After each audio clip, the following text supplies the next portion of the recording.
الحمد لله نحمده ونستعينه ونستغفره ونعوذ بالله من شرور أنفسنا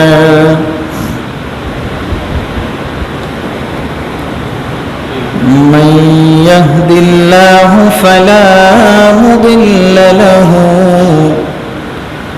ومن يضلله فلا هادي له ونشهد أن لا إله إلا الله ونشهد أن محمدًا عبده ورسوله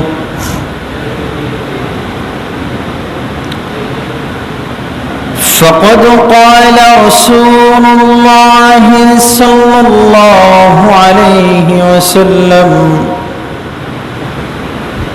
لا يؤمن أحدكم حتى أكون أحب إليه من والده وولده والناس أجمعين وقال تعالى لقد جاءكم في رسول الله أسوة حسنة فأعوذ بالله من الشيطان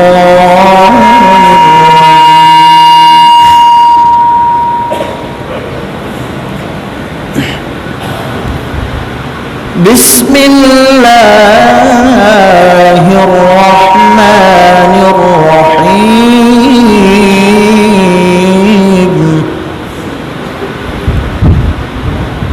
ما كان محمد أبا أحد من رجالكم ولكن رسول الله وخاتم النبيين وكان الله بكل شيء عليما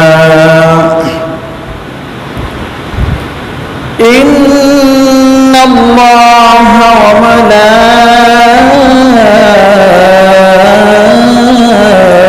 وملائكته يصلون على النبي يا أيها الذين آمنوا صلوا عليه وسلموا تسليما اللهم صل على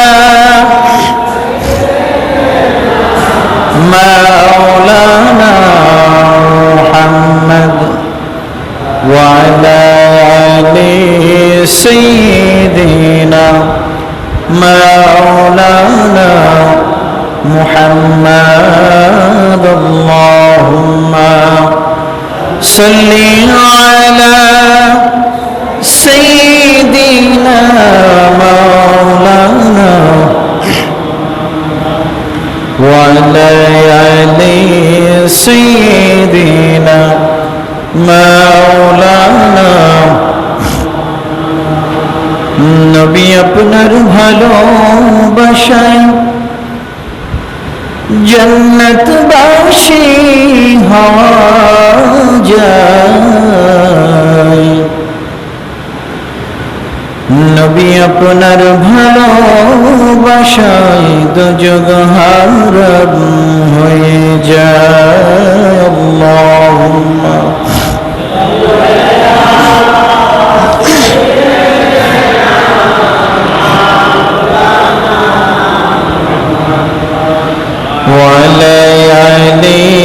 سيدنا مولانا আপন আপন যারে বলি কেউ তখন আপন না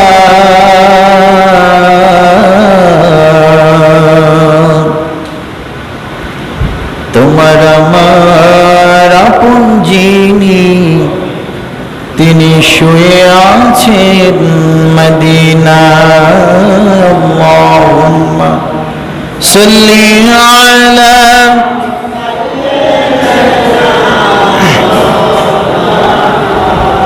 মুহাম্মদ ওয়া আলা আলি সাইয়্যিদিনা মাওলানা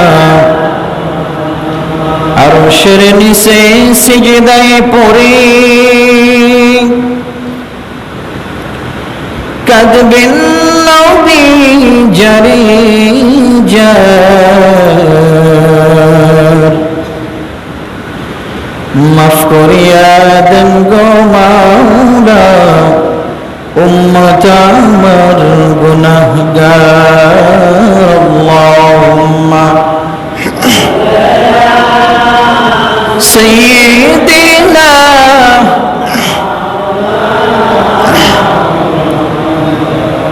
وعلى آل سيدنا مولانا لا إله إلا الله لا إله لا إله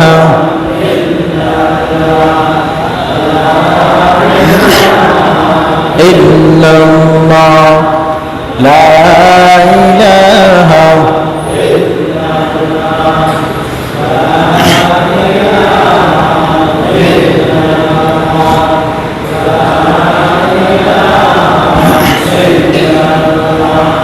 لا إله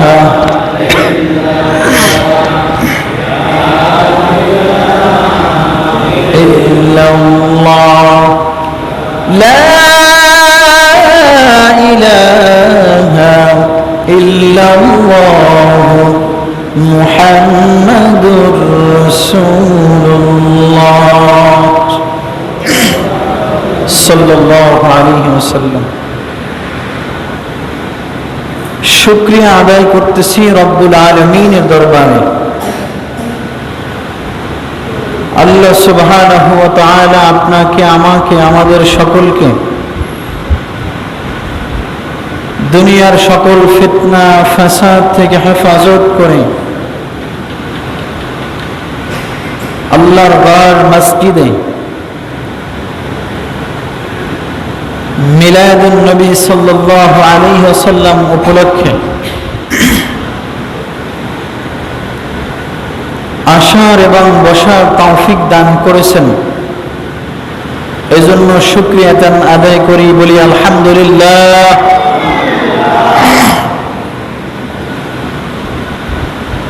আল্লাহ সুবহানাহু ওয়া তাআলা পবিত্র কালামের ভিতরে বলেন লা ইন শাকারতুম লাযীদান্নাকুম ওয়া লা ইন কাফারতুম ইন্না আযাবী লাশাদীদ আল্লাহ সুবহানাহু ওয়া তাআলা বলতেছেন বান্দা যখন আমার নিয়ামত পাবে নিয়ামতের শুকরিয়া যদি আদায় করে আমি আল্লাহ তার নিয়ামতকে বেশি গুণে বেশি বাড়াই দেব বলি সুবহানাল্লাহ এরপর আল্লাহ বলছেন আর যে নিয়ামত পাওয়ার পরে শুকরিয়া আদায় করবে না আল্লাহ সুবহানাহু ওয়া তাআলা বলেন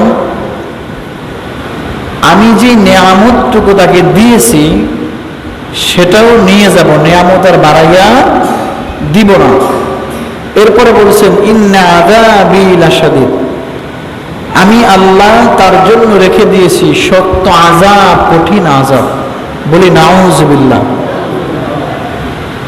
এজন্য মুহতারাম হাজিরিন আল্লাহ সুবহানাহু ওয়া তাআলা আপনাকে আমাকে সুস্থ রেখে আল্লাহর ঘর মসজিদে আসার এবং বসার তৌফিক দান করেছেন। জবান খুলে আল্লাহকে সন্তুষ্টের উদ্দেশ্যে আবার একবার শুকরিয়া আদায় করি, বলি আলহামদুলিল্লাহ। আপনারা কি সবাই ভালো আছেন? আলহামদুলিল্লাহ। আমার কথা বুঝতে তো কোনো অসুবিধা হয় না, যেহেতু এক প্রান্ত থেকে আমার বাড়ি আর এক প্রান্তে, এখান থেকে প্রায় 450 কিলোমিটারের বেশি হবে। তো এজন্য কথা বুঝতে অসুবিধা তো হয় না। আমরা বরিশালের মানুষ, সহজ কথায় মগবাড়ি বরিশাল, বুঝতে পারছেন? আলহামদুলিল্লাহ। আমরা আজকে যে উদ্দেশ্য নিয়ে এসেছি বা বসেছি, নবীজির মিলাদ সিরাত সম্পর্কে সংক্ষিপ্ত কথা শোনার জন্য, ঠিক কিনা বলেন? আলোচনা যাওয়ার আগে আমি যখনই আলোচনা করে একটা উদাহরণ দেই, উদাহরণটা হচ্ছে এমন, আমি যখন হাঁটি আমাদের হাতগুলো কিন্তু অটোমেটিকলি লড়ে, ঠিক না? কি বলেন? যখন হাঁটতে থাকে হাতগুলো কি লড়ে না এইভাবে? এখন বলেন তো, আপনি কি ইচ্ছাকৃতভাবে লড়ান না হাঁটার সঙ্গে সঙ্গে লড়ে? কি বলেন? হাঁটি এমনিতেই হাত লড়তে থাকে। এখন যদি আপনাকে বা আমাকে হাত পিছনে বাঁধিয়া এরপরে বলে হাঁটো, তো আমরা কি হাঁটতে পারবো না? কি বলেন, হাঁটতে পারবো কিনা? পারবো, কিন্তু ওই যে মজা ওইটা কিন্তু পাবো, হাঁটার যে একটা স্বাদ ওইটা কিন্তু পাওয়া যাবে না, ঠিক কিনা বলেন? তো আলোচনাটাও এইরকম যে আপনি যখন দ্বীনি আলোচনা শুনবেন, দ্বীনি কথাগুলো শুনবেন, সুবহানাল্লাহ, আলহামদুলিল্লাহ বা নাউজুবিল্লাহ কথাগুলো যখন আপনি জবান ছেড়ে উচ্চ আওয়াজে বলবেন, তো ওই যেমন হাঁটতে সুবিধা, আমার ভিতর থেকে কথাগুলো এবং আলোচনা বলতেও শান্তি লাগবে। বুঝতে পারছেন তো? আর যদি না বলেন ওই হাত বাঁধার মতো বলবো, কিন্তু ভালো লাগবে না। এই জন্য আমরা সুবহানাল্লাহ, আলহামদুলিল্লাহ কথাগুলো উচ্চ আওয়াজে বলতে পারবো তো ইনশাআল্লাহ? ইনশাআল্লাহ। কেননা জাইফ হাদিসের ভিতরে আছে যে আমি যখন সুবহানাল্লাহ, আলহামদুলিল্লাহ কথাগুলো উচ্চ আওয়াজে বলি, এই আওয়াজগুলো যত দূর পর্যন্ত যায়, প্রাণীদের কান পর্যন্ত যদি পৌঁছায়, তারা আপনার আমার জন্য দোয়া করতে থাকে। সুবহানাল্লাহ। আপনাদের আওয়াজ শুনে আপনারা মনে সন্তুষ্ট না? একটু আওয়াজটা জোরে বলেন তো, সুবহানাল্লাহ।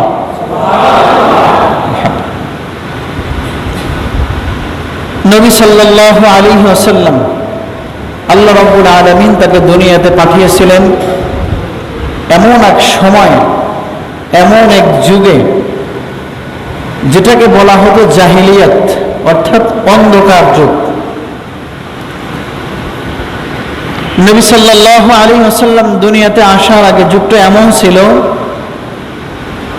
বিশেষ করে কন্যা সন্তানের প্রতি তাদের কোনো ভালোবাসা ছিল না। এমনও ইতিহাস পাওয়া যায় যে কন্যা সন্তান জন্মগ্রহণের পরে তারা মেরে ফেলত, মানে সন্তুষ্ট হতে পারত না। কন্যা সন্তান তাদের জন্য বোঝা হয়ে দাঁড়াইতো। আচ্ছা বলেন তো, এই এখনকার সমাজে, এই মুহূর্তে আমাদের সমাজে এখনো কি সেরকম লোক আছে যে কন্যা সন্তান হলে অসন্তুষ্ট হয়? আছে না বলেন? এখনো আছে। কিন্তু নবী সাল্লাল্লাহু আলাইহি ওয়াসাল্লাম বলছেন যে কন্যা সন্তান যদি তোমার হয়, তুমি মনে করো আল্লাহ তোমাকে রহমত পাঠাইছে। সুবহানাল্লাহ। অন্য হাদিসে আছে, যদি দুইটা কন্যা সন্তান হয়, সে যদি লালন পালন করে, সুন্দরভাবে তার বিবাহ ব্যবস্থা করে, সব ঠিক থাকে, তো আল্লাহ তাআলা তাকে এর বিনিময়ে জান্নাত দিয়ে দিবেন। সুবহানাল্লাহ। তো আমরা আছি এখনো যারা কন্যা সন্তান হইলে খুশি হইতেই পারি না, এরকম কিন্তু অনেক আছে। বা ইতিহাস পাওয়া যায় এই যুগেও কন্যা সন্তান হওয়ার মেরে ফেলে, এরকম ইতিহাস পাওয়া যায় না বলেন? যায়। কিন্তু তো যাই হোক, আল্লাহ আমাদেরকে সঠিক বোঝার তৌফিক দান করুক। সকলে বলি আমিন। নবী সাল্লাল্লাহু আলাইহি ওয়াসাল্লাম আমাদের জন্য বরকত, আমাদের জন্য রহমত। পূর্বের যত নবীরা ছিল আল্লাহ রাব্বুল আলামিন কোন নবীর নামের সঙ্গে রহমত কথাটি লাগায় নাই। আমার কথা বুঝতেছেন তো? পূর্বে 1,00,000 দিকের বা 1,00,000 পয়গম্বর ছিলেন, তাদের কারো নামের সাথে আল্লাহ আমার নবীর নামের সাথে রহমত কথাটি লাগিয়েছেন, পূর্বের কোন নবীর নামের সাথে এই কথাটি দেন নেই। প্রত্যেক নবীকে আল্লাহ তাআলা নির্দিষ্ট জায়গা করে নির্দিষ্টভাবে বুঝিয়েছেন, কিন্তু আপনার আমার নবী জনাবে মুহাম্মদুর রাসূলুল্লাহ সাল্লাল্লাহু আলাইহি ওয়াসাল্লামের নামের সাথে আল্লাহ সুবহানাহু ওয়া তাআলা লাগিয়েছেন ওয়ামা আরসালনাকা ইল্লা রাহমাতাল লিল আলামিন। আল্লাহ রাব্বুল আলামিন নবীজিকে পাঠিয়েছেন গোটা জগতের জন্য, আপনার আমার জন্য, হিন্দু মুসলিম বলেন, যা বলেন সব কিছুর জন্য আল্লাহ রহমত হিসেবে পাঠিয়েছেন। জোরে আওয়াজ করে বলি সুবহানাল্লাহ। এরপরে আল্লাহ সুবহানাহু ওয়া তাআলা নবীর ইতিহাস আমরা কম বেশি সবাই জানি, ঠিক কিনা বলেন? কম বেশি আমরা সবাই জানি। নবী সাল্লাল্লাহু আলাইহি ওয়াসাল্লামকে আল্লাহ রাব্বুল আলামিন দুনিয়াতে প্রেরণ করেছিলেন।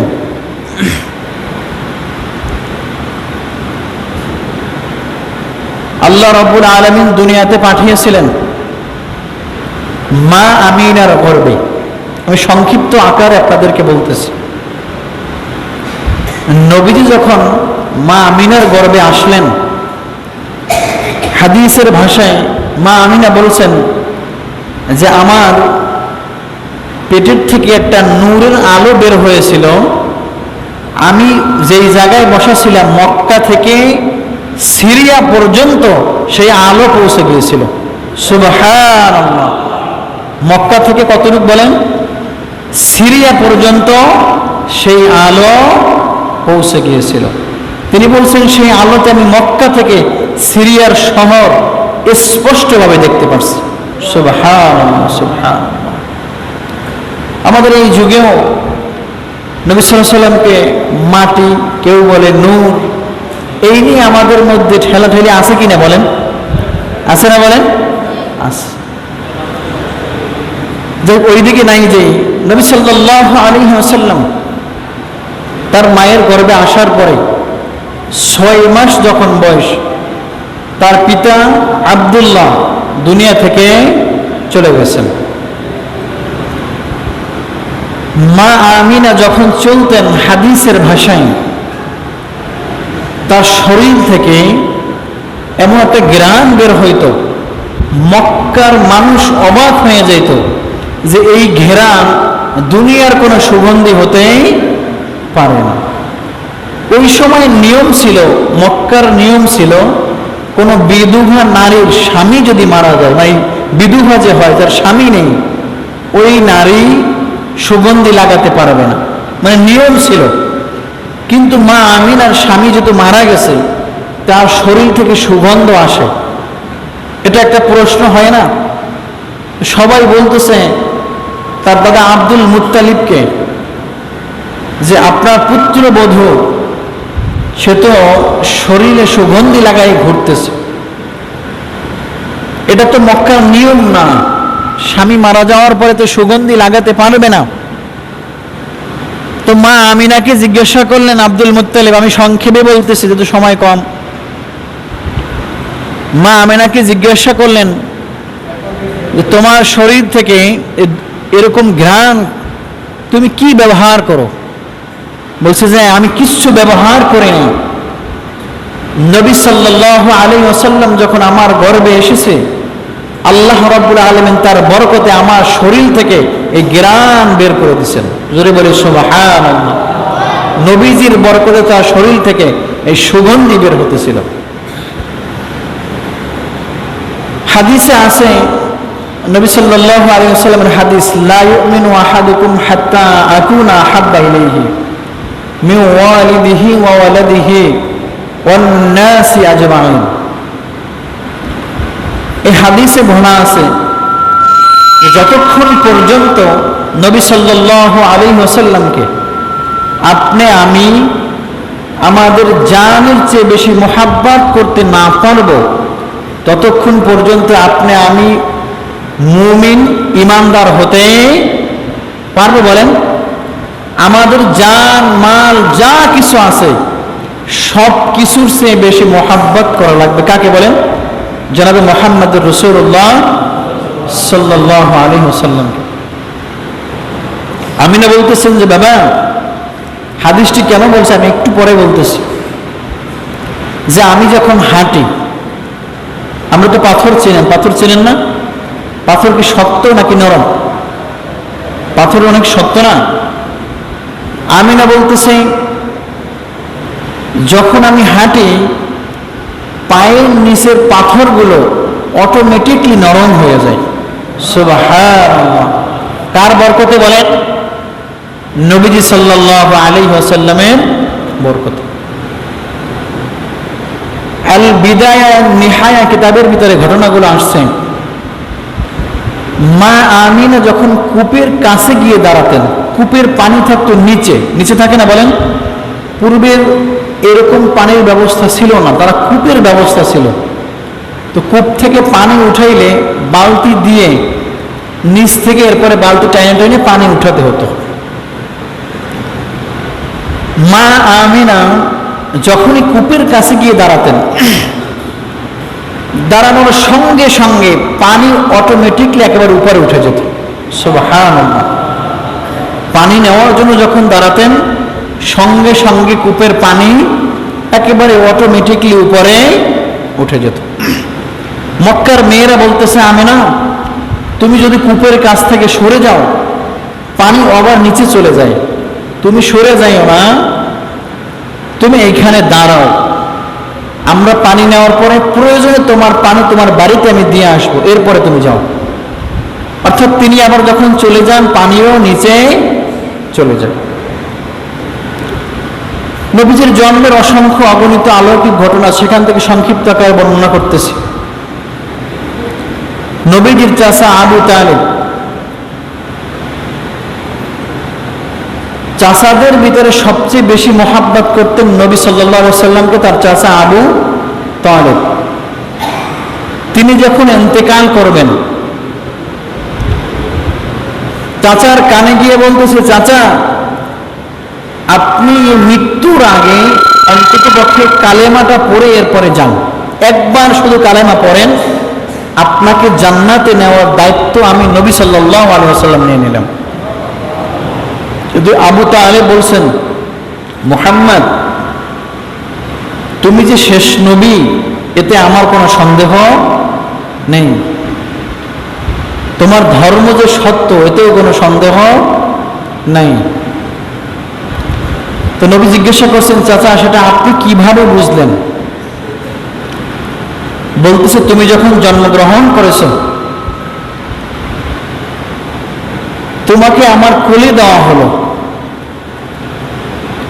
তো আমি চাঁদের দিকে তাকাইয়ে দেখতেছি চাঁদটা মনে হয় ঘরের ভিতরে ভেঙে পড়বে, এরকম একটা অবস্থা, সুবহে সাদিকের সময়।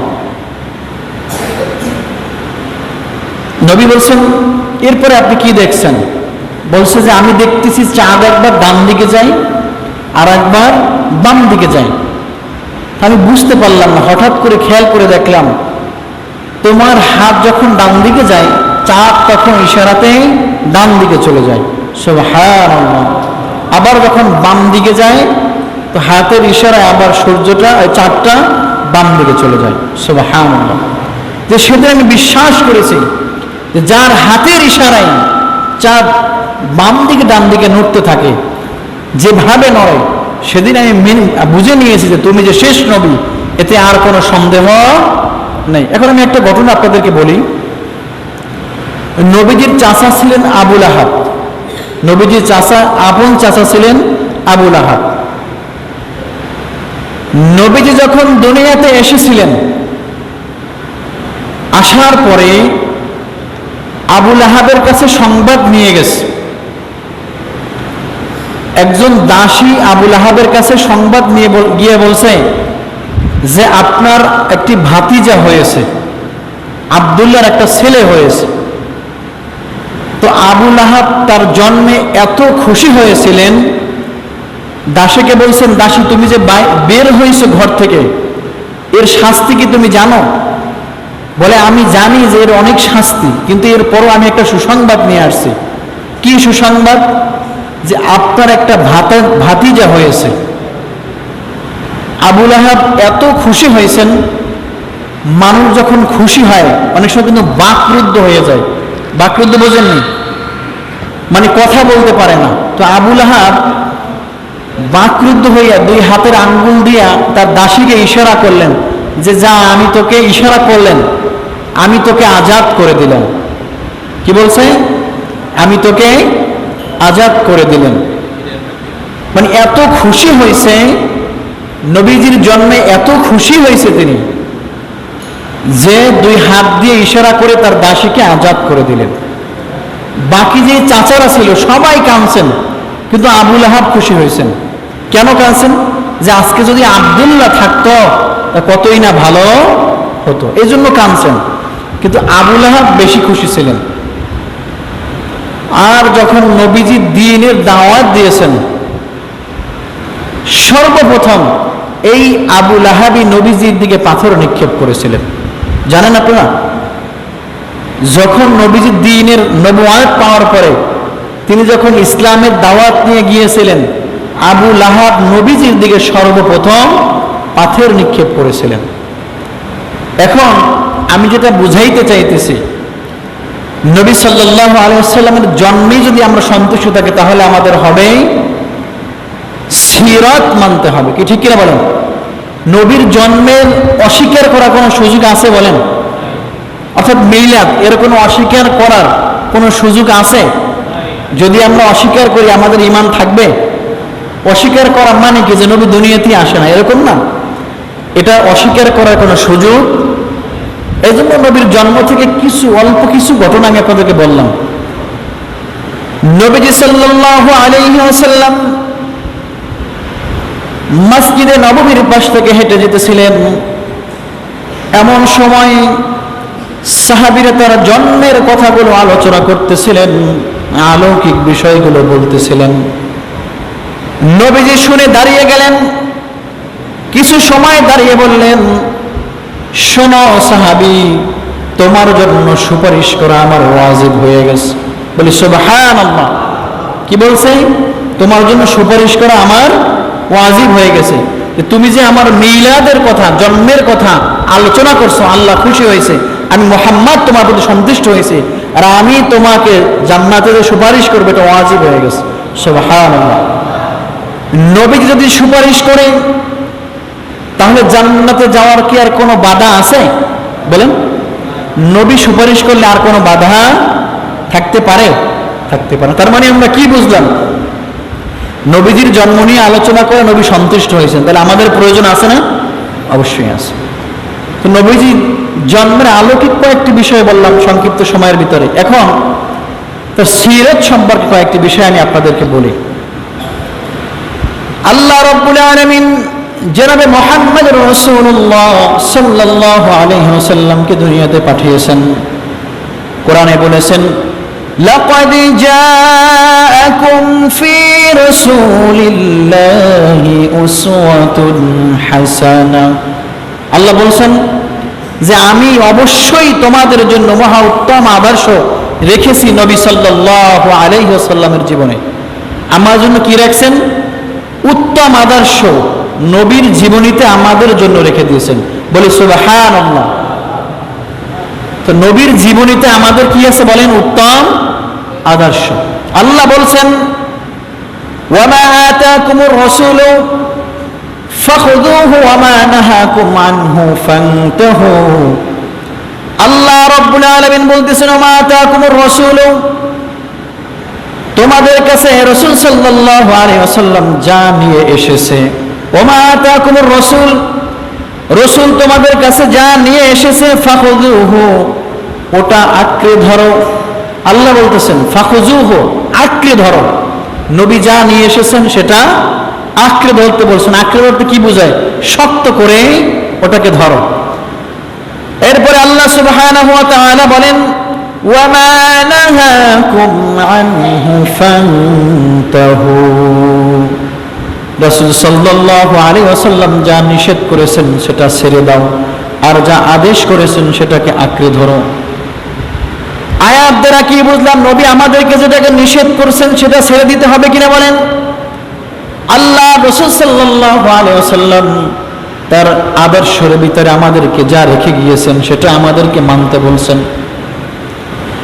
নবীজির 40 বছর জিন্দেগি, যখন তিনি নবুয়াত প্রাপ্ত হয়েছেন, এর আগে 40 বছর জিন্দেগির ঘটনায় হাদিসে যতগুলো পড়েছি, নবী একবারও নির্যাতনের শিকার হন নাই, একবারও শিকার হয় নাই।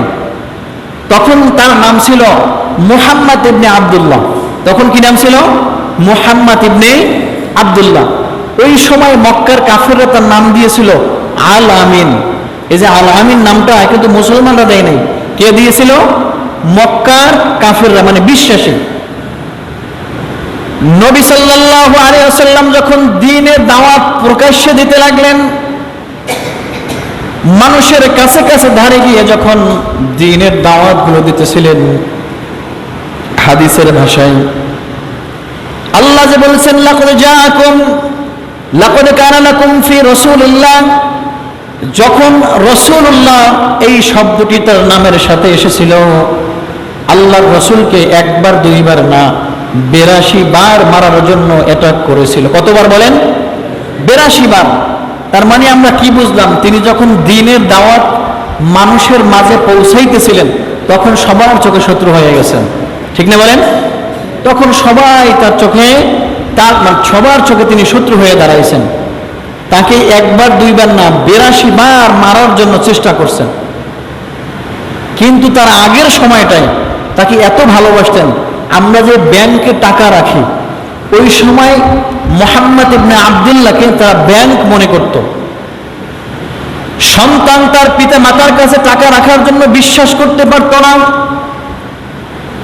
এমনকি আবু জাহেলের অনুসারীরা, তারাও কেউ আবু জাহেলকে বিশ্বাস করত না যে আবু জাহেলের কাছে টাকা দিলে আমানতের খেয়ানত হবে। নবী সাল্লাল্লাহু আলাইহি ওয়াসাল্লাম জিজ্ঞাসা করেছেন, তোমরা আমার কাছে কেন টাকা পয়সা রাখো? তোমাদের তো লিডার আবু জাহেল আছে, আবু জাহেলের কাছে কি রাখতে পারো না? বলে তার কাছে রাখলে তো খেয়াল লাগবে, তো দিব না। নবীজি সাল্লাল্লাহু আলাইহি ওয়াসাল্লাম কেমন ছিলেন? আমানতদারিতা কেমন ছিল? যখন তিনি মক্কা থেকে মদিনায় হিজরত করেছিলেন, তার কাছে অনেক সম্পদ আমানত ছিল। আলীকে বলেছিলেন, আলী এই সম্পদগুলো আমি যাওয়ার পরে প্রত্যেকের বাড়িতে পৌঁছে দিবে। সুবহানাল্লাহ। জীবন থেকে শিক্ষা নিলাম আমাদের আমানতদারিতা হতে হবে। যদি আমাদের ভিতরে আমানতদারিতা না থাকে, ঈমান থাকবে বলেন? ঈমান থাকবে না। যার ভিতরে আমানতদারিতা নাই, তার ঈমান নেই। নবী সাল্লাল্লাহু আলাইহি ওয়াসাল্লামকে আল্লাহ তাআলা দুনিয়াতে পাঠানোর পরে পূর্বের যত নবীরা ছিলেন, প্রত্যেক নবীদের গায়ে আল্লাহ তাআলা 40 জন ব্যক্তির শক্তি দিয়েছিলেন। কতজন? পূর্বের নবীদেরকে 40 জন সুঠাম দেহের অধিকারী, এরকম 40 জন ব্যক্তির শক্তি প্রত্যেক নবীকে দিয়েছিলেন। আমার আপনার নবী সরদার দু আলম জনাবে মুহাম্মদ রাসূলুল্লাহ সাল্লাল্লাহু আলাইহি ওয়াসাল্লামকে আল্লাহ তাআলা ওই রকম 40 জন নবীর শক্তি তাকে দান করেছিলেন। জোরে বলি সুবহানাল্লাহ। মূর্তি ভাঙার সময় আলী রাদিয়াল্লাহু তাআলা আনহু একটা মূর্তি একটু উপরের দিকে হাতে লাগর পায় না। আলী বলতেছেন, ইয়া রাসূলুল্লাহ, ইয়া হাবিবাল্লাহ, আপনার পা আমার হাতের উপরে উঠাই দেন, এরপর আপনি ওটাকে টান দিয়ে ভাঙেন। নবী বলছে, আলী তুমি রাখতে পারবা না, আমার ঘর তুমি রাখতে পারবা না। আলী বলছে নবী সাল্লাল্লাহু আলাইহি ওয়াসাল্লামকে যে আমি তো টন কি টন ওজন, এটাকে ঢাল হিসেবে আমি ব্যবহার করছিলাম, আপনি কি বলেন আমি পারবো, আপনি হাতের উপরে আপনার পা উঠিয়ে দেন। তুমি বলছেন তুমি পারবে না, বলছেন আমি পারবো। আলী রাদিয়াল্লাহু তাআলা আনহু বলেন, যখন নবীজি আমার হাতের উপরে তার পা উঠিয়ে দিয়েছিল, আমার কাছে মনে হয়েছিল গোটা জমিনটা আমার উপরে উঠাইয়া দেওয়া হয়েছে। সুবহানাল্লাহ। নবী সাল্লাল্লাহু আলাইহি ওয়াসাল্লামকে শক্তিশালী করেছেন কেমন আমরা বুঝতে পারলাম। আল্লাহ তাকে কেমন সৌন্দর্য করে বানিয়েছেন। মা আয়েশা রাদিয়াল্লাহু তাআলা আনহুকে সাহাবীরা জিজ্ঞাসা করেছেন, ও আয়েশা, ইউসুফ আলাইহিস সালাতু ওয়াস সালামকে সৌন্দর্যতা দেখে সেদিন মেয়েরা ফলগুলো কাটতে গিয়ে হাত কেটেছিল। জিজ্ঞাসা করেছেন, ও আয়েশা, যদি ওই সময় ওই মুহূর্তে ইউসুফ না থেকে যদি আমার নবী থাকতো তাহলে কি হতো? মা আয়েশা রাদিয়াল্লাহু তাআলা ডাক দিয়ে বলে, ও সাহাবীরা শোনো, ওই সময় যদি ইউসুফের জায়গায় নবী মুহাম্মদ সাল্লাল্লাহু আলাইহি ওয়াসাল্লাম থাকতো, তারা হাত কাটার বদলে তাদের কলিজা কাটিয়া ফেলতো। সুবহানাল্লাহ। ইউসুফ আলাইহিস সালাম এত সুন্দর ছিলেন, তাহলে আমার নবী তার চেয়েও বেশি সুন্দর ছিলেন। নবীজি সাল্লাল্লাহু আলাইহি ওয়াসাল্লাম নামাজে দাঁড়ালেন ইমামতির জন্য। হঠাৎ করে সামনের দিকে তাকানো, ডাক দিয়া বলতেছে, ও সাহাবীরা, কাতার সোজা হয় নাই। আলী, কাতার সোজা হয় নাই, কাতার সোজা করো। নবী তাকিয়েছিলেন কোন দিকে বলেন? আমরা খেয়াল করেন না, আলোচনা খেয়াল করতেছেন না মনে হয়। নবী ইমামতির জন্য দাঁড়িয়েছেন, নবী তাকিয়েছিলেন সামনের দিকে। সামনের দিকে তাকানো অবস্থায় বলতেছেন, কাতার সোজা হয় নাই। সাহাবীরা অবাক হয়ে গেলেন যে নবী তো সামনের দিকে তাকানো, কিভাবে তিনি দেখলেন, কিভাবে তিনি বুঝলেন? নামাজ শেষে জিজ্ঞাসা করেন, ইয়া রাসূলুল্লাহ, ইয়া হাবিবাল্লাহ, আপনি তো সামনের দিকে তাকানো ছিলেন, আপনি তো পিছনের দিকে তাকানো ছিলেন না, কিভাবে দেখলেন? ওই সাহাবীরা, শোনো, আমি সামনের দিকে যেমন দেখি পিছনেও আমি তেমন দেখি। সুবহানাল্লাহ, সুবহানাল্লাহ। তিনি সামনে যেমন দেখতেন পিছনেও তিনি সেরকম দেখতেন। এই ক্ষমতা আল্লাহ তাকে দিয়েছিল, আর কোন নবীকে আল্লাহ দেয়নি। হাদিসের ভিতরে আছে, যত যুদ্ধে নবী অংশগ্রহণ করেছিলেন, নবীজিকে কখনো কেউ পিছন দিক থেকে আঘাত করতে পারে নাই, কারণ তিনি পিছনেও দেখতে। সাহাবীরা বলছেন, যারা নবুয়ত পেয়েছেন, নবুয়ত দেখেছেন, বলছে নবী সাল্লাল্লাহু আলাইহি ওয়াসাল্লামের নবুয়তের উপরে দুইটা চোখের মতো দেখা গিয়েছিল পিঠে। এই জন্য নবী সাল্লাল্লাহু আলাইহি ওয়াসাল্লাম সৌন্দর্য দিক থেকে সেরা ছিলেন, শক্তির দিক থেকে সেরা ছিলেন, সম্মানের দিক থেকে আল্লাহ তাকে কিরকম সম্মান দিয়েছিলেন সেই বর্ণনা এখন আমরা করব। পূর্বের যুগের যত নবীরা ছিল, আল্লাহ রাব্বুল আলামিন যত নবীদেরকে আল্লাহ ডেকেছেন, সব নবীকে আল্লাহ নাম ধরে ডেকেছিলেন, কোন নবীকে আল্লাহ নাম ধরা ছাড়া ডাকে নাই। যদি আমরা কোরআন থেকে বর্ণনা করি, আদম আলাইহিস সালাতু ওয়াস সালামকে আল্লাহ ডেকেছেন, বলছেন, ইয়া আদম উসকুন আনতা ওয়া যাওজুকাল জান্নাতা ওয়া কুলা মিনহা رغدا حيث شئتما ولا تقربا هذه الشجرة فتكونا من الظالمين। আল্লাহ বলতেছেন, হে আদম, তুমি এবং তোমার স্ত্রী জান্নাতের ভিতরে বসবাস করো। ولا تقربا هذه الشجرة, জান্নাতের ভিতরে একটি গাছ আছে, ফাতাকুনা মিনাজ জালিমিন, শাজারা, সেই গাছের ফল তোমরা ভক্ষণ করবে না। জালিমিন, যদি তোমরা ভক্ষণ করো তাহলে তোমরা জালিমদের অন্তর্ভুক্ত হবে। আয়াত দ্বারা আমরা বুঝলাম আল্লাহ ডেকেছেন হে আদম, নাম ধরে ডাকছেন কিনা বলেন? ডাকছেন হে আদম। এরপরে আল্লাহ নূহ আলাইহিস সালাতু ওয়াস সালামকে নাম ধরে ডেকেছেন। কোরআনে আল্লাহ বলেছেন ক্বালা ইয়া নূহ ইন্নাহু লাইসা মিন আহলিক, নাম ধরে ডাকছেন। ক্বালা ইয়া নূহ, হে নূহ, হে নূহ, কাফের সন্তানকে ডাকা তোমার জন্য উচিত হবে না। মানে এখানেও আমরা বুঝলাম যে আল্লাহ তাকে নাম ধরে ডাকছেন। নবী সাল্লাল্লাহু আলাইহি ওয়াসাল্লাম ইব্রাহিম নবী সাল্লাল্লাহু আলাইহি ওয়াসাল্লামকে ডাকার ইচ্ছা করলেন আল্লাহ। ইব্রাহিম নবীকে আল্লাহ ডাকতে গিয়ে বললেন ওয়ানাদাইনাহু আইয়া ইব্রাহিম, বলছেন ও ইব্রাহিম তুমি তোমার স্বপ্নকে বাস্তবায়ন করেছো। এখানে আল্লাহ নাম ধরে ডাকছেন, বলছেন ইব্রাহিম। এরপরে নবী সাল্লাল্লাহু আলাইহি ওয়াসাল্লাম মূসাকে ডাকার ইচ্ছা করলেন। কোরআনে আল্লাহ মূসার নাম ধরে ডাকলেন। আল্লাহ বললেন ওয়ামা তিলকা বিয়ামিনিকা ইয়া মূসা, এখানে আল্লাহ মূসাকে তার নাম ধরে ডাকলেন।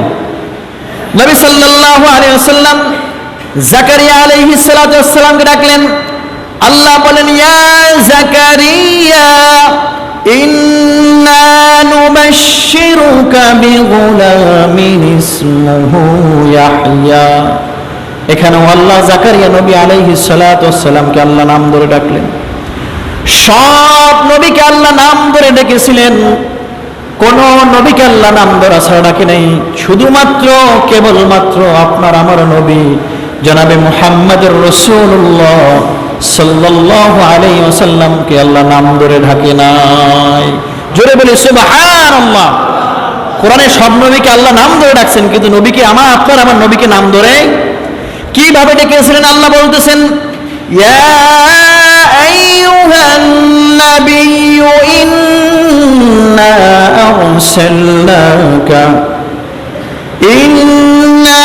আরসালনাকা মুবাশশিরাও ওয়া নাযীরা। আল্লাহ বলতেছেন হে নবী নিশ্চয়ই আমি আপনাকে প্রেরণ করেছি একজন সাক্ষ্যদাতা হিসেবে। নবীকে আল্লাহ বলেছেন হে নবী, কিন্তু নাম ধরে ডাকছেন, নাম ধরে ডাকে নাই। আল্লাহ বলছেন ইয়া আইয়ুহাল মুদ্দাসসির ইয়া আইয়ুহাল মুজাম্মিল, আল্লাহ এভাবে ডেকেছেন হে কম্বল আবৃত নবী, হে ঘুমন্ত নবী। নাম ধরে ডাকে আল্লাহ সম্মান নিজেই দিয়ে দিয়েছেন। সব নবীকে নাম ধরে ডাকলেও আপনার আমার নবীকে আল্লাহ নাম ধরে ডাকে, আল্লাহ নাম ধরে ডাকি নাই। সম্মান দিয়েছেন কে? আল্লাহ সুবহানাহু ওয়া তাআলা। নবীকে আল্লাহ এত সম্মান দিয়েছেন, এত দামি করে বানিয়েছেন। নবী আপনার আমার জন্য কি করেছেন সেই বর্ণনা যদি করতে যাই রাত শেষ হয়ে যাবে, বর্ণনা করা শেষ হবে না। ছোট্ট একটা ইতিহাস, ছোট্ট একটা ঘটনা আমি আপনাদেরকে বলি। নবী সাল্লাল্লাহু আলাইহি ওয়াসাল্লাম যুদ্ধের সময় দান মুবারক শহীদ হয়েছিল। হেলমেট ভেঙে মাথার ভিতরে ঢুকে গিয়েছিল। এত পরিমাণে রক্ত তার শরীর থেকে বের হয়েছিল, পায়ের ভিতরে জুতাগুলো আটকে গিয়েছিল। আল্লাহ রাব্বুল আলামিন যত নবীরা দুনিয়াতে এসেছেন প্রত্যেককে আল্লাহ একটা দোয়া, মুস্তাজাবুদ দাওয়া যাকে বলে, যেই দোয়া করলেই কবুল হবে এরকম একটা ক্ষমতা আল্লাহ প্রত্যেক নবীকে দিয়েছেন। প্রত্যেক নবীকে আল্লাহ দিয়েছেন যে আপনি দোয়া করবেন, চাইবেন, চাওয়ার সাথেই কি কবুল হয়ে যাবে। যত নবীরা এসেছিল সব নবীরা দোয়া করে গেছেন। নবী যখন যুদ্ধে আহত অবস্থায় ছিলেন, সাহাবীরা ডেকে বলেন ইয়া রাসূলুল্লাহ, ইয়া হাবিবাল্লাহ, আল্লাহ তো আপনাকে একটা দোয়া করার ক্ষমতা দিয়েছে, আপনি চাইলেই কবুল করে নিবে, আপনি সেই দোয়াটা এখন করে ফেলেন। নবী বলেছেন না না না, ওই দোয়া যদি আমি এখন করে ফেলি তাহলে আমার উম্মতের কি হবে? জোরে বলি সুবহানাল্লাহ। সব নবীরা দোয়া করে চলে গেছেন, আপনার আমার নবী সেই দোয়া করে নেই। কিয়ামতের ময়দানে আল্লাহ রব্বুল আলামিনের কাছে সেদিন বলবেন, ইয়া রব্বে কারীম, আপনি আমার উম্মত গুলোকে জান্নাতে দিয়ে দেন। সুবহানাল্লাহ। নবী এখনো আপনার আমার জন্য মদিনায় শুয়ে আছেন। এত দামি নবীকে আল্লাহ ছেড়ে জান্নাতে নিয়ে যেতে পারতেন, কিন্তু তিনি বলছেন না না, আমি আমার উম্মতকে ছেড়ে কোথাও যাব না। আল্লাহু আকবার বলেন। নবী আপনাকে আমাকে ছেড়ে যান নাই। কিয়ামতের ময়দানে আপনার আমার নবী জনাবে মুহাম্মদুর রাসূলুল্লাহ সাল্লাল্লাহু আলাইহি ওয়াসাল্লাম সকল নবীরা যেখানে হাম্ম হয়ে ছুটতে থাকবে, ইব্রাহিম বলবে, ইয়া রব্বে কারীম, আপনি আমার পিতা আজরকে যত শাস্তি লাগে আপনি শাস্তি দেন, কিন্তু আল্লাহ আপনি আমাকে মাফ করে দেন। ইব্রাহিম আলাইহিস সালাতু ওয়াস সালাম যিনি পরীক্ষিত নবী ছিলেন, দামি নবী ছিলেন, এত দামি নবী থাকার পরেও কিয়ামতের ময়দানে আল্লাহর কাছে বলবেন, ইয়া রাব্বাল আলামিন, আল্লাহ আপনি আমার পিতাকে শাস্তি দেন, বিনিময়ে আমাকে মাফ করে দেন। চিন্তা করছেন নবী ইব্রাহিম আলাইহিস সালাম ইতিহাস আমরা জানি না? কম বেশি আমরা সবাই জানি যে বুড়ো বয়সে আল্লাহ তাকে সন্তান দিয়েছিলেন, দোয়া করেছিলেন, রব্বি হাবলি মিনাস সালিহিন, ইয়া রাব্বাল আলামিন, আমাকে একটা নেককার সন্তান দান করেন। 80 বছর বয়সে, আমাদের সমাজে 80 বছর বয়সের বুড়ো বয়সে কারো সন্তান আছে বলেন? হওয়ার কোনো সুযোগ আছে? কোনো সুযোগ নেই, কিন্তু আল্লাহ তাকে দান করেছিলেন পরীক্ষার জন্য সন্তানকে। ইব্রাহিম আলাইহিস সালামকে বলতেছেন, তোমার স্ত্রী তোমার সন্তানকে অমুক জায়গায় রেখে আসো, জনমানবহীন যেখানে কেউ বসবাস করে না সেখানে রেখে আসো। বৃদ্ধ বয়সে সন্তান হলো, এত মায়ার সন্তান, আল্লাহ হুকুম করার সঙ্গে সঙ্গে সন্তানকে সেখানে রেখে এসেছিলেন। আবার আল্লাহ স্বপ্নে তাকে দেখিয়েছেন, ও ইব্রাহিম, তোমার সবচেয়ে প্রিয় বস্তু, তোমার কাছে যেটা সবচেয়ে আপন বস্তু, সেটাকে আল্লাহর রাস্তায় কোরবানি করে দাও। সংক্ষেপ করে বলতেছি, ইব্রাহিম আলাইহিস সালাম 3 দিন স্বপ্নে দেখার পরে যখন বুঝতে পারলেন আমার ইসমাইল ছাড়া আমার আর কেহ আপন না, সঙ্গে সঙ্গে সেই সন্তানের কাছে আসলেন এবং আল্লাহর হুকুমে তাকে নিয়ে গেলেন জবেহ করার জন্য, কোরবানি করার জন্য। ঠিক কিনা বলেন? এইরকম পরীক্ষিত নবী, যাকে নমরুদ আগুনে ফেলেছিল, 40 দিন পর্যন্ত আগুনে ছিলেন, এত এত পরীক্ষার পরেও নবীরা পর্যন্ত সেদিন কিয়ামতের ময়দানে বলবেন, ইয়া আল্লাহ, আপনি আমাকে মাফ করে দেন, আপনি আমাকে জান্নাতের ব্যবস্থা করে দেন।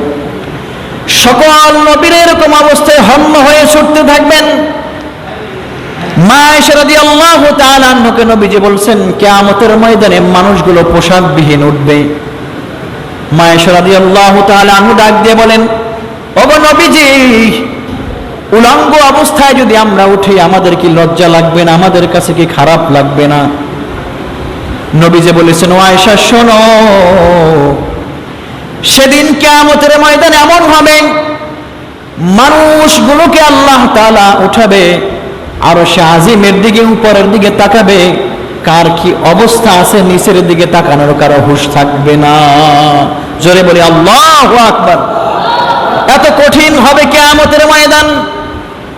এমন সময় সবাই যখন নিজ নিজ বাঁচার জন্য চেষ্টা করবে, সেদিন আপনার আমার নবী জনাবে মুহাম্মদুর রাসূলুল্লাহ, জোরে বলি সাল্লাল্লাহু আলাইহি ওয়াসাল্লাম, তিনি সিজদায় পড়ে গিয়ে বলবেন, ইয়া রাব্বাল আলামিন, আপনার ইজ্জত ও জালালিয়াতের কসম খেয়ে বলি, যদি আমার একটা উম্মত জাহান্নামে যায়, আমি নবীও জান্নাতে যাব না। সুবহানাল্লাহ। সব নবীরা যেখানে ফেল করবেন, আপনার আমার নবী সেদিন আল্লাহর কাছে চাইবেন আর বলবেন, রব্বি হাবলি ইয়া উম্মতি। সব নবীরা চিন্তিত থাকবেন, কিন্তু আপনারা আমার নবী আমাদের জন্য চিন্তা করবেন। এমন বরকতময় নবী আমরা পেয়েছি। মুসা আলাইহিস সালাতু ওয়াস সালাম আল্লাহর কাছে দোয়া করেছিলেন, ইয়া রাব্বাল আলামিন, আপনি আমাকে শেষ নবীর উম্মত বানাইয়া যদি পাঠাইতেন তাইলে আরো ভালো হতো। সুবহানাল্লাহ। কত শুনে মনে আপনারা খুশি হন নাই? নবী পর্যন্ত বলছেন, ইয়া রাব্বে কারীম, আপনি যদি আমাকে শেষ নবীর উম্মত বানাইয়া পাঠাইতেন তাহলে আমি নিজেকে ভাগ্যবান মনে করতাম। ঈসা আলাইহিস সালাতু ওয়াস সালাম আল্লাহর কাছে দোয়া করেছিলেন, নবী না বানাইয়া যদি আপনি আমাকে উম্মতে মুহাম্মাদি বানাইতেন আমি বেশি খুশি হতাম। আল্লাহ তার দোয়া কবুল করেছেন। কিয়ামতের আগে ঈসা আলাইহিস সালাতু ওয়াস সালাম জনাবে মুহাম্মদুর রাসূলুল্লাহ সাল্লাল্লাহু আলাইহি ওয়াসাল্লামের উম্মত হইয়া দুনিয়াতে আসবে। সুবহানাল্লাহ। এতটুকু বুঝতে পারলাম আল্লাহ রাব্বুল আলামিন আমাদেরকে এত সম্মান দিয়েছেন, এত দামি করে বানিয়েছেন, পূর্বের যুগের নবীরা পর্যন্ত তারা আফসোস করছে। নবী সাল্লাল্লাহু আলাইহি ওয়াসাল্লাম এত কিছু থাকার পরে, এত কিছু হওয়ার পরেও নবী দুনিয়াতে নির্যাতিত হয়েছিলেন কিনা বলেন? নবী কি দুনিয়াতে নির্যাতিত হয় নাই বলেন? আল্লাহ তাকে এত কিছু দেওয়ার পরেও, এত কিছু হওয়ার পরেও তায়েফের ময়দানে যখন তাকে পাথর নিক্ষেপ করেছিলেন, জিবরাইল আলাইহিস সালাতু ওয়াস সালাম এসে বলেন, ইয়া রাসূলুল্লাহ, ইয়া হাবিবাল্লাহ, আপনি যদি আমাকে বলেন আমি এই পাহাড়টা উল্টাইয়া দিব, ওদেরকে ধ্বংস করে দিব। নবী চোখের পানি ফালাইয়া বলতেছেন, ওদেরকে ধ্বংস করে দিলে আমার ইসলাম আমি কার কাছে পৌঁছাবো? ওরা তো বোঝে না। কেমন ছিলেন? কত মায়ার নবী ছিলেন, কত দয়ার নবী ছিলেন নবীজি সাল্লাল্লাহু আলাইহি ওয়াসাল্লাম। আমি একটু ছোট্ট ঘটনা আপনাদেরকে শোনায়া যাই। শিয়াবে আবি তালেবের ভিতরে নবী 3 বছর জেল খেটেছিলেন। 3 বছর নবী জেল খেটেছিলেন। যদি আল্লাহর কাছে বলতেন, ইয়া আল্লাহ, আপনি তাদেরকে ধ্বংস করে দেন, আল্লাহ কি শুনতেন না বলেন? 100 বার শুনতেন। কিন্তু আল্লাহ নবীর এত মুহাব্বত করছেন, তার উম্মত গুলো কষ্ট পাক, এটা তিনি চান নাই। নবী সাল্লাল্লাহু আলাইহি ওয়াসাল্লাম একটা হাদিস আমি আপনাদেরকে শোনাই। একদিন পথ থেকে হাঁটতেছিলেন, একজন লোক বস্তার ভিতরে একটা গুইসাপ ধরে আনছেন। নবীজির সামনে আসার পরে নবীজি জিজ্ঞাসা করছেন, তোমার বস্তার ভিতরে কি? বলতেছে বলবো না। বলে আমাকে বলো। বলে এটা গুইসাপ। নবীজি তখন বলছেন, শোনো, এই জন্য আমি এটাকে অনেকদিন পর্যন্ত পথে দেখি না। নবী যখন হাঁটতেছিলেন, পিছনে ওমর রাদিয়াল্লাহু তাআলা আনহু আসতেছিলেন। ওমর নবীজির পিছনে ছিলেন। নবীজি বলেছেন, বস্তাটা খুলে দাও। বলছে, ইয়া রাসূলুল্লাহ, ইয়া হাবিবাল্লাহ, এটাকে আমি দীর্ঘ প্রচেষ্টা করে ধরেছি, এটাকে আমি বিক্রি করব এই জন্য। নবী বলেছেন, এটাকে ছেড়ে দাও, এটা কোথাও যাবে না। উনি বলতেছেন, ছাড়লেই কি থাকবে? তো দৌড় দেবে ছাড়লেই। বলছে, না, যাবে না, তুমি ছেড়ে দাও। হাদিসের ভাষায় পিছনে ওমর রাদিয়াল্লাহু তাআলা আনহু দাঁড়ানো ছিলেন, নবীজি সেটা দেখেন নাই। ওমর রাদিয়াল্লাহু তাআলা আনহু চক্ষুকে গরম করলেন, ভয়ে তিনি কাঁপতেছিলেন। জিজ্ঞাসা করলেন, তুমি কাঁপতেছো কেন? বলে, নবীজি আপনার পিছনে কে দাঁড়ানো আছে আপনি একটু দেখেন। নবী ঘুরে দেখলেন পিছনে ওমর দাঁড়ানো। সঙ্গে সঙ্গে তিনি বস্তাটা ছেড়ে দিলেন। বস্তার ভিতর থেকে গুইসাপটা বের হওয়ার পরে দাঁড়িয়ে গেলেন। নবীজি তাকে জিজ্ঞাসা করছেন, তুমি বলতে পারো আমি কে? সঙ্গে সঙ্গে জবান থেকে আওয়াজ দিয়ে বলেছেন, আপনি হলেন জনাবে মুহাম্মদুর রাসূলুল্লাহ সাল্লাল্লাহু আলাইহি ওয়াসাল্লাম। সুবহানাল্লাহ। সবাই তাকে চিনেছিলেন, কিন্তু আমরা হতভাগা উম্মত হয়ে তাকে চিনতেই পারিনি। শিয়াবে আবি তালেবের ভিতরে নবীজি 3 বছর জেল খেটেছিলেন। 3 বছর যখন অতিবাহিত হলো, 3 বছর যখন হয়ে গেল, আবু জাহেল সিদ্ধান্ত নিল নবীজিকে যাবজ্জীবন কারাদণ্ড দিবে। যদি সেটা সম্ভব না হয় দেশ থেকে বের করে দিবে, যদিও সেটা সম্ভব না হয় তাকে হত্যা করে ফেলবে। তিনটা সিদ্ধান্ত নিছেন। নবীজি যদি সম্ভব হয় তাকে কি করবেন? যাবজ্জীবন কারাদণ্ড দেবেন, মানে আজীবনের জন্য জেলে রাখবেন। আর যদি সেটাও সম্ভব না হয় তাহলে তাকে দেশ থেকে বের করে দিবেন। যদি সেটাও সম্ভব না হয় তাহলে তাকে হত্যা করবেন। সর্বশেষ সিদ্ধান্ত হলো, সিদ্ধান্তে পৌঁছে গেল নবীজিকে আজকের রাতে হত্যা করা হবে। আবু জাহেল সহ মোট 6 জন ছিলেন। বৈঠকে সবাই সিদ্ধান্ত হয়ে গেল নবীজিকে হত্যা করবেন। নবী সাল্লাল্লাহু আলাইহি ওয়াসাল্লামকে হত্যার পরিকল্পনা করে তারা যে যার জায়গায় বাড়িতে চলে গেলেন। ওই সময় আবু জাহেলের প্রধান উপদেষ্টা ছিলেন, 81 বছর বয়স, নাম ছিল হিশাম ইবনে আমর। আমাদের বর্তমান সরকারের প্রধান উপদেষ্টাকে আমরা বর্তমান সরকার বলি না, কিন্তু ওই সময় আবু জাহেলের প্রধান উপদেষ্টা ছিল, মানে যার কথা ছাড়া তিনি কোনো কাজ করতেন না। হিশাম ইবনে আমর বললেন আজকে রাতের ভিতরেই তাকে হত্যা করা হবে, পরিকল্পনা করলেন। আবু জাহেল সহ মোট 6 জন ছিলেন।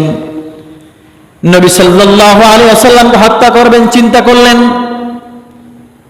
এরপরে 5 জন ছিলেন, আরেকজন ছিলেন জুয়াইর ইবনে আবু উমাইয়া, তাদের সাথে আরো একজন ছিলেন মুতাইম ইবনে আবা। এরকম 5 জন, আবু জাহেল সহ 6 জন ছিলেন। রাতের বেলা তাকে হত্যা করবে সিদ্ধান্ত ক্লিয়ার করলেন। হঠাৎ করে আল্লাহ যেহেতু কোরআনে জানাইয়া দিয়েছেন ওয়া মাকারু ওয়া মাকারাল্লাহ আল্লাহু খায়রুল মাকিরিন। আল্লাহ রাব্বুল আলামিন বলতেছেন তোমাদের যত পরিকল্পনা থাকুক না কেন, তোমরা যতই বুদ্ধি করো না কেন, তোমাদের পরিকল্পনা বুদ্ধির চেয়ে আমি আল্লাহর পরিকল্পনা বেশি শক্তিশালী। জোরে কন্যা সুবহানাল্লাহ। পরিকল্পনা এই যুগেও কি এরকম হয়েছিল কিনা বলেন? এই যুগে এরকম হয়েছে, আলেমদেরকে মারার জন্য, হত্যা করার জন্য এই যুগে এটা হয়েছিল না বলেন? হয়েছে। পরিকল্পনা শেষে বাড়িতে চলে গেলেন। নবীজিকে 3 বছর জেল খেটেছেন, নবীজিকে হত্যা করবেন সেই চিন্তা ভাবনার ভিতরে ছিলেন। এই যে আবু জাহেলের প্রধান উপদেষ্টা হিশাম ইবনে আমর, তিনি ঘরে যাওয়ার পরে রাতের বেলা ঘুম আসতেছে না, শরীরের ভিতরে জ্বালা পড়া হয়ে গেছে। স্ত্রীকে ডাক দিয়ে বলে, স্ত্রী আমি মনে হয় বাঁচবো না, আমি বেশিক্ষণ বাঁচবো না, মনে হয় না আমি বেশিক্ষণ বাঁচবো। আমি যে চিন্তা পরিকল্পনা করেছি মুহাম্মদকে হত্যা করব, আমি তাকে হত্যা করতে পারবো না, আমি তাকে আজকে মুক্ত করে ছাড়বো আবু জাহেলের জেল থেকে। স্ত্রী তাকে বলতেছে শোনো, আবু জাহেলের বিপক্ষে গিয়ে যদি কেহ কোনো কাজ করে তার জীবন কিন্তু থাকবে না। 81 বছরের বুড়া বলতেছে জীবন এমনিতেই থাকবে না, আমি বুঝতেছি আমি বাঁচবো না, এমনিতেই আমি মারা যাব। আমি যেহেতু মারা যাব মুহাম্মদকে মুক্ত করেই মারা যাব। হিশাম ইবনে আমর সেখান থেকে রাতের বেলা চলে গেলেন, বুড়া মানুষ, শীতের রাত্র, কনকনে শীতের ভিতরে চলে গেলেন জুয়াইর ইবনে উমাইয়ার কাছে, যিনি ছিলেন আবু জাহেলের একেবারে সন্ত্রাসীদের লিডার, মানে কথা বলার আগেই কোপ দেয়, ছুরি তার আগে চলে তরবারি। ওনার কাছে গিয়ে বললেন উমাইয়া, আমি তোমার কাছে ছোট্ট একটি প্রস্তাব নিয়ে এসেছি। প্রস্তাবটি হলো এই, আমি যে সিদ্ধান্ত নিয়েছি মুহাম্মদকে হত্যা করব, আমি হত্যা করতে পারবো না, আমি তাকে মুক্ত করব। ঘটনাটি কেন বলতেছি আমি আগে ঘটনা বলি, তারপর আপনাদেরকে বলবো। নবীজি সাল্লাল্লাহু আলাইহি ওয়াসাল্লামের কাছে তাকে মুক্ত করবেন 2 জন পরামর্শ করলেন। উমাইয়া বলতেছে, জুয়াইর ইবনে উমাইয়া, আবু উমাইয়া বলতেছে নবীজির বয়স যখন 3 মাস, নবীজির বয়স যখন 6 মাস, আমার বয়স যখন 3 মাস, ওই সময় তার মায়ের কাছ থেকে আমার খালা উম্মে আইমান নিয়ে এসেছিল তাকে লালনের জন্য। আমার পাশাপাশি রেখে তাকে লালন পালন করেছেন, আমার মা দেখেছে। আমার মা এখন অন্ধ হয়ে গিয়েছে। আমার মা বলতেছে, আবু উমাইয়া শুনেছি মুহাম্মদকে তোমরা নাকি জেলে বন্দি করেছো। তাকে নাকি হত্যা করবে। যদি তাকে তোমরা মুক্ত করতে না পারো, আমি মরার পরে আমার লাশ তুমি ধরবে না। পরিকল্পনা কার বলেন? চিন্তা করছেন রাতের বেলা হত্যা করবেন, কিন্তু সেই পরিকল্পনা থেকে উল্টে যাইতেছেন। এই পরিকল্পনা কার ছিল বলেন? আল্লাহ রাব্বুল আলামিন। দুজনের চিন্তার সাথে মিলে গেল। ওনারা দুজন বলল আমরা দুজনে মুক্ত করতে পারবো না, রাতের বেলা যারা আমরা সিদ্ধান্ত নিয়েছি প্রত্যেকের কাছে যেতে হবে। দুজন মিলে চলে গেলেন মুতাইম ইবনে আবার কাছে। তিনিও ছিলেন সন্ত্রাসীদের একজন। তার কাছে গিয়ে বললেন, মুতাইম ইবনে আবা, আমরা এসেছি তোমার সঙ্গে কথা বলার জন্য। বলে, তোমরা কেন এসেছো? আমি তো মুসিবতে পড়ে গেছি। বলে, কেন? যে আমার মেয়ের বয়স 3 বছর 15 দিন। আমার মেয়ের বয়স যখন 15 দিন হয়েছিল, আমার মা মুহাম্মাদের কাছে আমার মেয়েকে নিয়ে গিয়েছিল।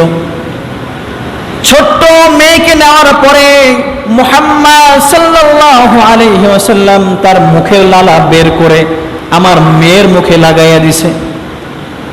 ওই দিন থেকে আমার মেয়ে যত কথা বলেছে সব কথাগুলো সত্য হয়ে গেছে। জোরে বলি সুবহানাল্লাহ। যে আমার মেয়ে যা বলছে সব সত্য, কোনো কথা মিথ্যা হয়নি। আজকের রাতে আমার মেয়ে বলতেছে, বাবা আমি মনে হয় বাঁচবো না। 3 বছর 15 দিন। বলে, কেন? যে শুনেছি তোমরা নাকি মুহাম্মদকে কারাবন্দী করেছো, জেলের ভিতরে আটকিয়ে দিয়েছো। যদি মুহাম্মদকে মুক্ত করে না দাও, আমি মেয়ে বললাম আমি বাঁচবো না। মুতাইম ইবনে আবরা চিন্তা পড়ে গেলেন, মেয়ে যা বলেছে সব সত্য।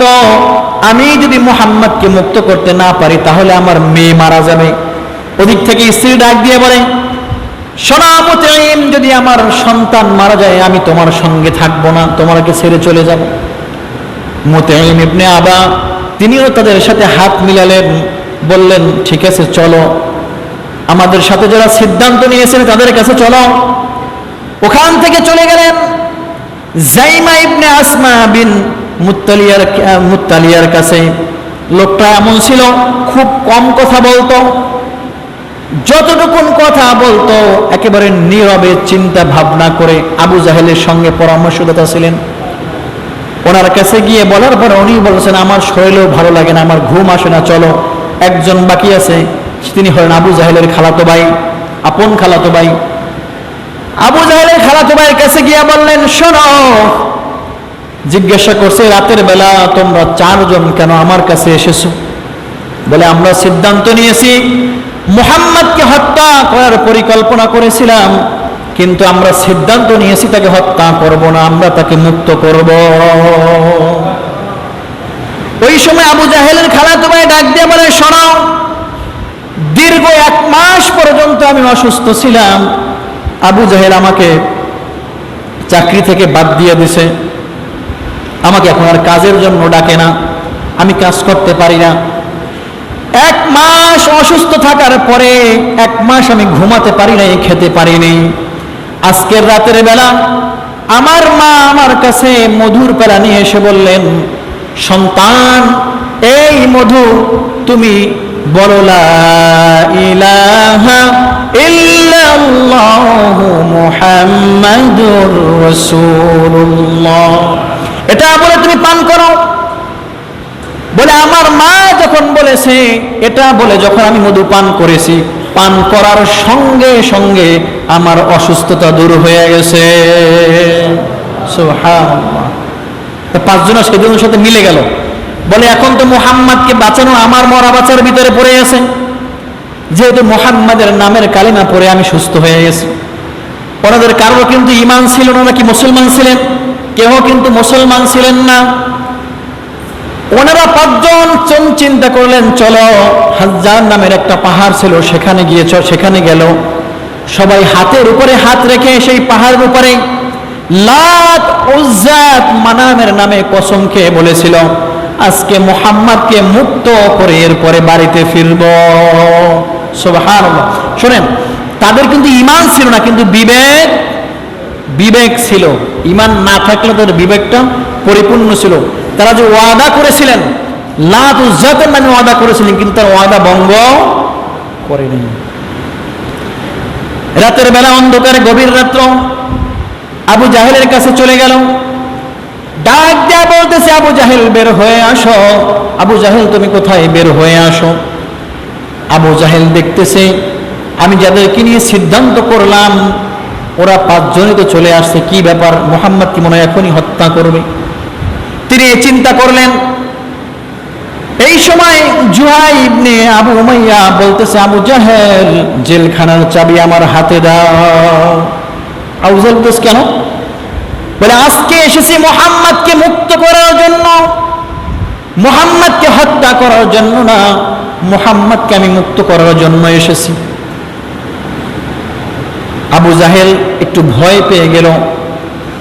আবু জাহেলকে বলতেছে যদি চাবি না দাও, এতদিন পর্যন্ত যেই তরবারি তোমার কথায় মানুষের উপরে চলেছে, আজকে সেই তরবারি আমি আবু জাহেল তোমার গালে কল্লায় চালাবো।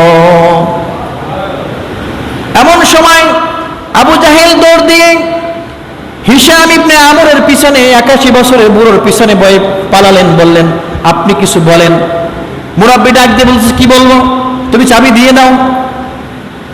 দুইজনের সিদ্ধান্তে যখন আবু জাহেল চিন্তা করলো দুজনের কথাই যখন এক, তিনি বললেন তার খালাতো ভাইকে, বলে ভাই তুমি তো আমার খালাতো ভাই, তাদেরকে বুঝাও। খালাতো ভাই ডাক দিয়ে বলে আবু জাহেল শোনো, আমি 1 মাস পর্যন্ত অসুস্থ ছিলাম, মুহাম্মাদের নাম নিয়ে, মুহাম্মাদের কালিমা নিয়ে মধুপান করার সঙ্গে সঙ্গে আমি সুস্থ হয়ে গেছি।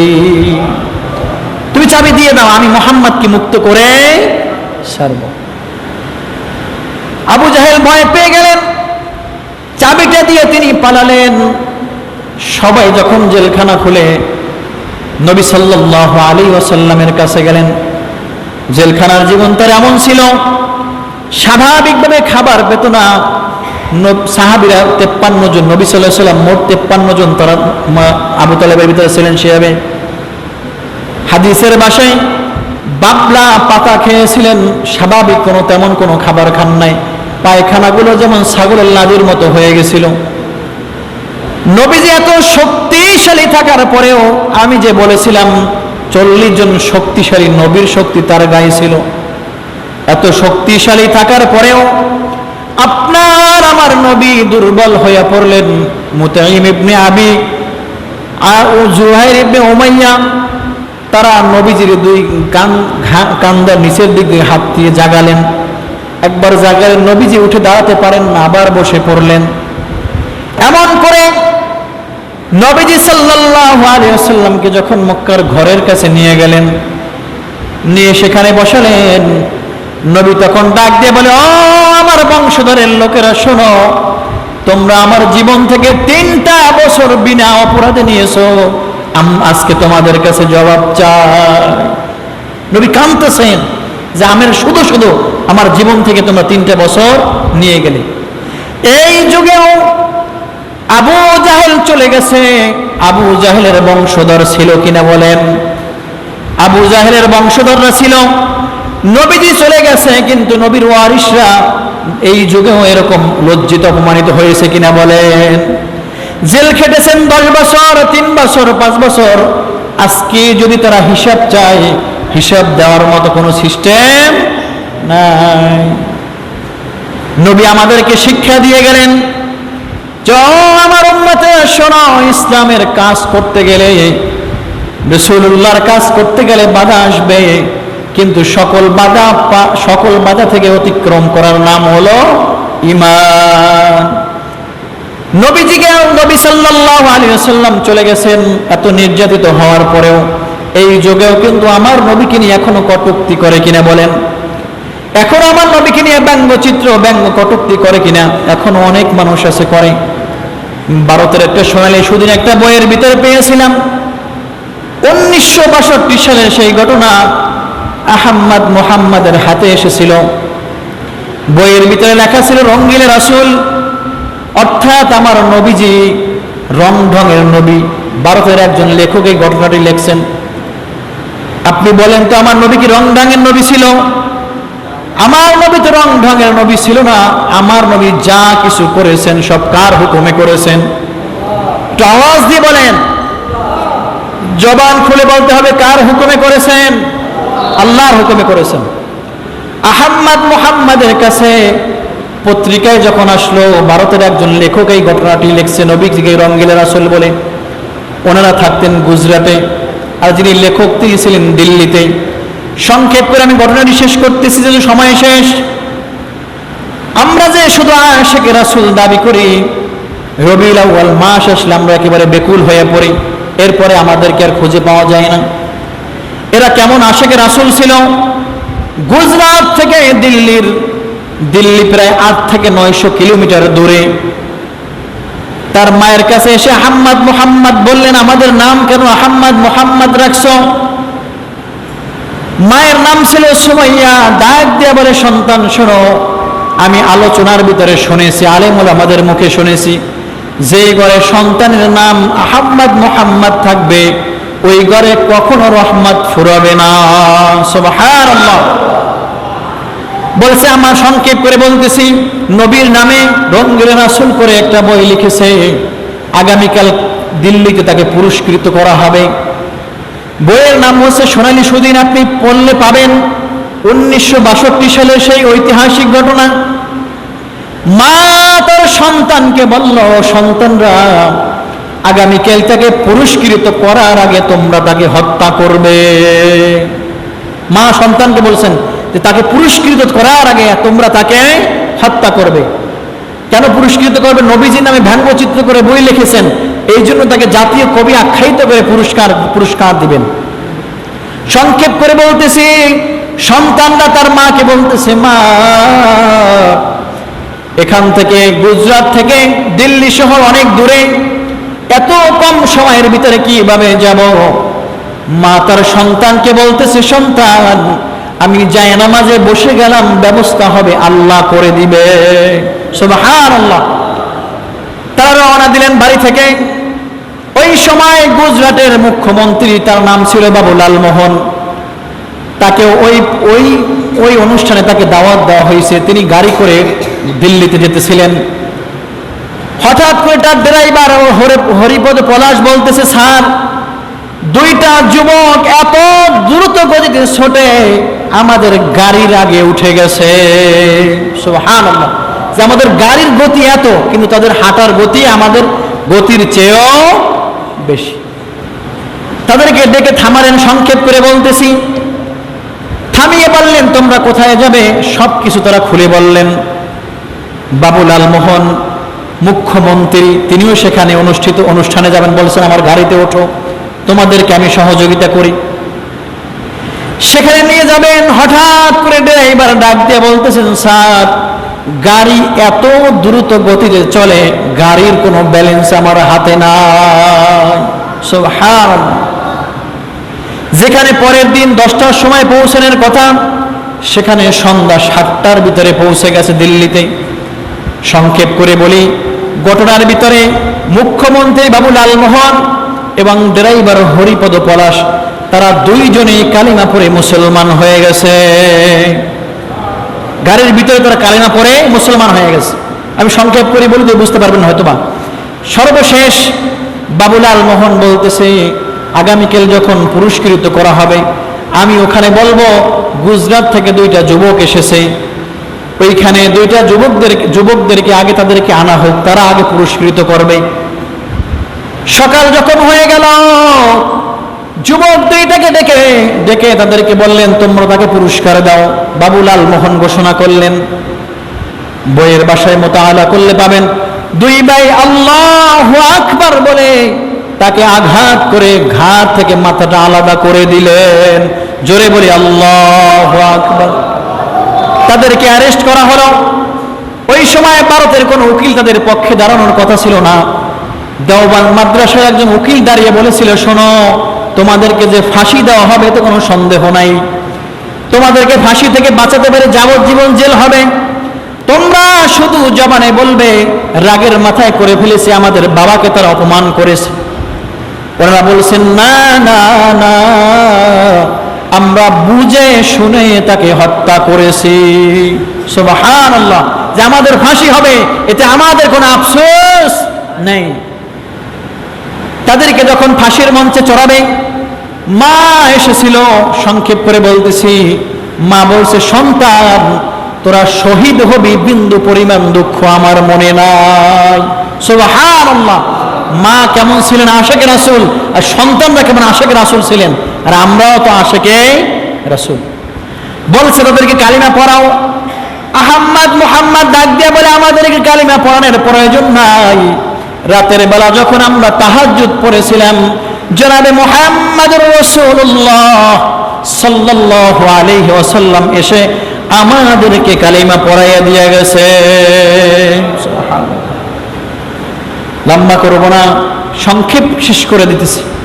এরকম আশিকে রাসূল হওয়ার দরকার আছে কিনা বলেন? আসেনি বলেন? যদি আশিকে রাসূল হইতেই হয়, নবীকে মোহাব্বত করতেই হয়, তো এইরকম মোহাব্বত করতে হবে কিনা বলেন?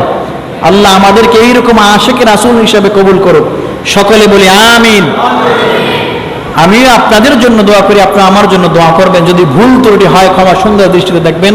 ওয়া আখিরু দাওয়ানা আলহামদুলিল্লাহি রাব্বিল আলামিন। আসসালামু